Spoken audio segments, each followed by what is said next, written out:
Length. திரும்பவும் நான் சொல்லிடுறேன், தமிழில் சொல்கிறேன். பின் அளவு நீளம், முன் நீளம், அப்புறம் வந்து மார்பு சுற்றளவு, இடுப்பு சுற்றளவு, ஷோல்டரோட அகலம், ஆமோல் அப்படிங்கிறது அக்கல் வருதுல அந்த ஆமோல், கழுத்து அகலம், இது முன்கழுத்து உயரம், பின்கழுத்து உயரம், கை நீளம், கை சுற்றளவு. ஸோ இதுதான் நமக்கு தேவையான மெஷர். ஃபர்ஸ்ட் நம்ம பார்த்தீங்கன்னா 28 சைஸ்.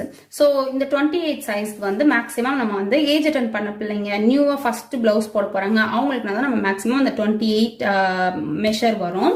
ஸோ இவங்களுக்கு நம்ம ஸ்டிச் பண்ணும்போது அவங்களுக்கு பிளவுஸோட லென்த் பார்த்தீங்கன்னா 13லேருந்து 15 வரைக்கும் வைக்கலாம். 13ன்றதே ரொம்ப சின்னதாக தான் இருக்கும். ஏன்னா இந்த பிள்ளைங்களுக்கு நம்ம போடும்போது ரொம்ப ஷார்ட்டாக ஸ்டிச் பண்ணி போட்டால் கண்டிப்பாக நல்லா இருக்காது. ஸோ கொஞ்சம் லெங்க்த்தியாக போட்டால் தான் நல்லா இருக்கும். ஸோ 13லேருந்து 15 வரைக்கும் வச்சுக்கலாம். அதே மாதிரி ஃப்ரண்ட் ஹைட் பார்த்தீங்கன்னா 10.5லேருந்து 11 வரைக்கும் வச்சுக்கலாம். அப்புறம் வேஸ்ட் ரவுண்ட் பார்த்தீங்கன்னா இந்த பிள்ளைங்க